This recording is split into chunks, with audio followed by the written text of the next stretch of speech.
What's up, guys? It's Smogon from Premier League 10, or X if you're pretentious, and we're going to get right into this advanced battle between two amazing players in the tier, Veteran in Love, aka Vill, and Ugly Duckling, aka UD. I wasn't fortunate enough to catch this live, so we're going to have to make do with the really slow option on the replay.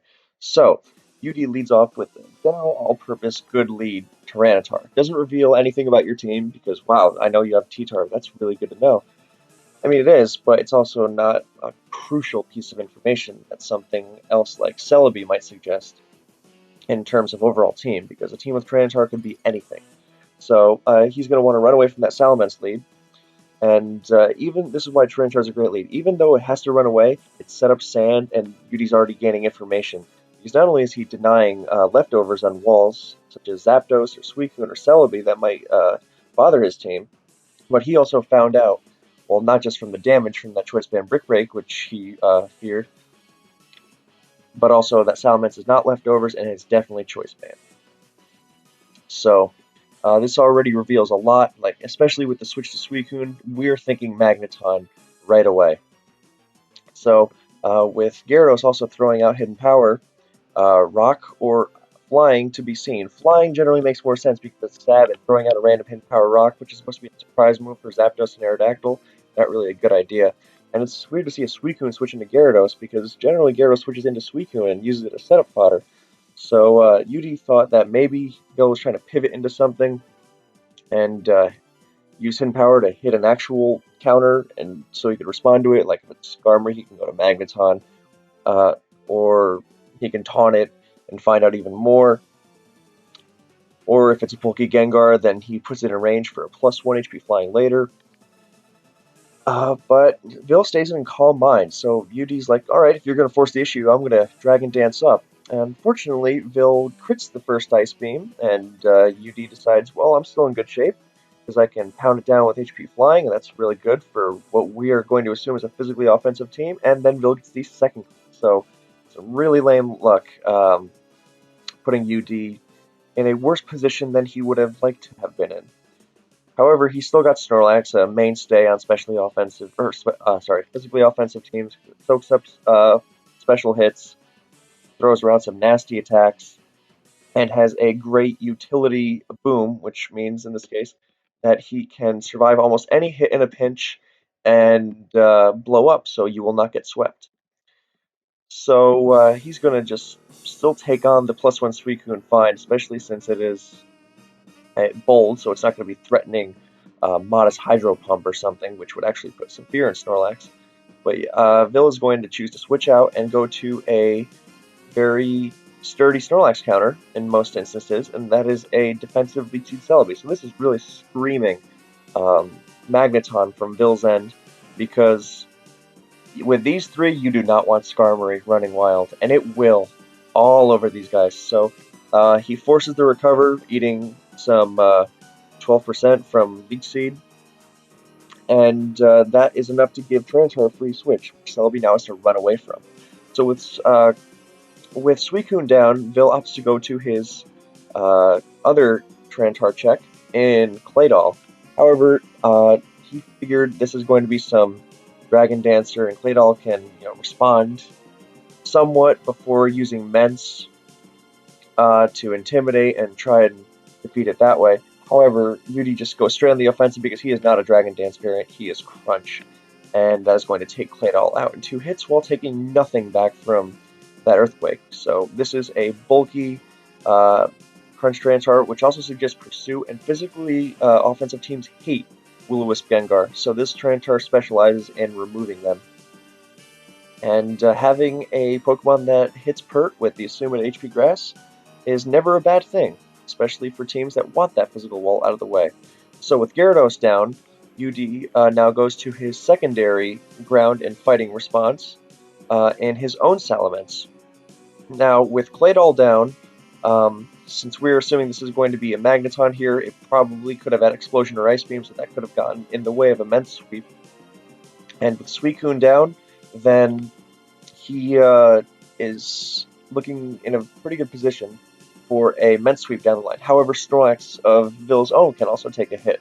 So UD very intelligently doesn't try to blow his load too early and just goes for dishing out more damage. He's playing this very calmly. And while Curse Snorlax isn't really a DD Vents counter, he can also ruin the sweep with a Body Slam. And here's where things get interesting. Now we know UD's last is going to be a Magneton, but the more traditional answer on such teams is Metagross. However, what Steelix does, it's not just a poor copy at of being a Steel type with Explosion, but it also has an electric immunity, which is incredible, and its beefy physical defense helps even more against earthquakes, although that is mainly secondary to the electric immunity, because these teams can also be put on the backside greatly by Zapdos. And while Metagross can sometimes bait Zapdos in and explode on it, which opens up Gyarados big time, that can sometimes be taken advantage of, because there are still other Gyarados checks, and so it was really not a net positive trade for the Metagross player. However, Steelix forces Zapdos on the defensive rather than baiting it in and trying to sacrifice itself to take it out. And Snorlax just gets overwhelmed, and most of the time these Pokemon are just these teams are just victims of offensive sets. So that is Steelix's niche here. Also helps with something like Jolteon with the spike down, because Skarmory often will get that one layer in before Magneton takes it out. So here what he's doing against the Snorlax is he's going to have to explode to take it out. But once Snorlax took that first HP flying, then the Mence Sweep is looking pretty inevitable, since we know this is a Magneton. So all he's looking to do here is see if he can maybe get 2 crits in a row, and in that case he would not have to explode his Steelix. So it's definitely not going to be a non-explosion set on a team like this. So this prolonged stall war is mainly just UD seeing if he can get lucky. Lucky enough to really seal the game.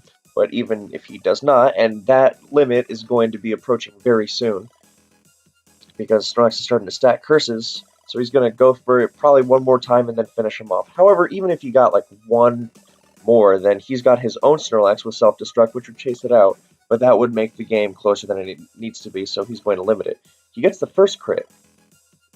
So this part is self-explanatory, so I'm going to go over the teams a little bit. So Vill's team is a fairly standard, what is called Clay Mag, in which Claydol and Magneton team up to completely deny a huge source of damage and spikes. Because even if you kill Skarmory with Magneton, you're killing Skarmory the wall, and Skarmory spikes are going to stick around all game. So this attempts to completely nullify them. And it's not like you're using horrible Pokemon to do such a job. So then you've got the Abusers, which Suicune without spikes, rough. Celebi patches up defensive holes. And Snorlax tries to go for the sweep once Skarmory's out of the picture, which is pretty good. Oh, these teams also tend to get torn apart by Heracross, so Band Mence not only loves a dead Skarmory, but also helps check that. The Suicune and Snorlax, well, their defensive sets especially, are among the Pokemon weakest to getting phased around with spikes up, so they are prime beneficiaries of completely removing spikes from the game. So, whereas UD's team is pretty much a standard offensive-defensive synergistic blend of Pokemon meant to beat down the opponent on the physical side. There's some pretty great Pokemon that you're making use of, so.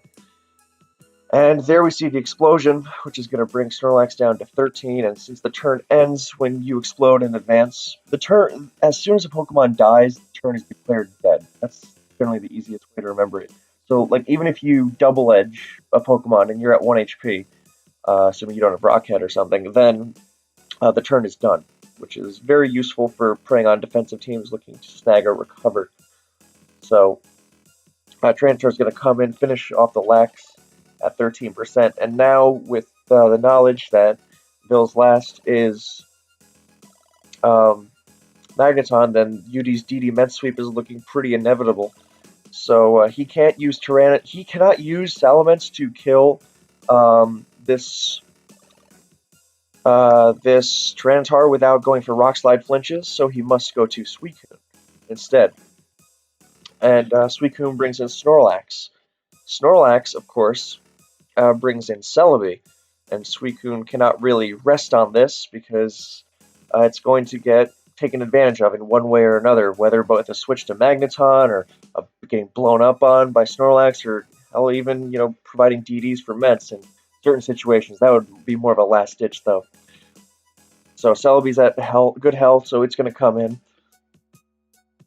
So UD has several options of attack here, and the leech seed is Vill is obligated to go for that. He has to try to keep himself healthy while putting damage on everyone else. That was a pretty obvious move, but UD surprises people and goes for self-destruct to take the Celebi out.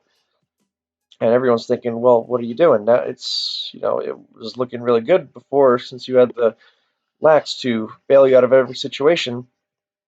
And so UD goes back to Tyranitar,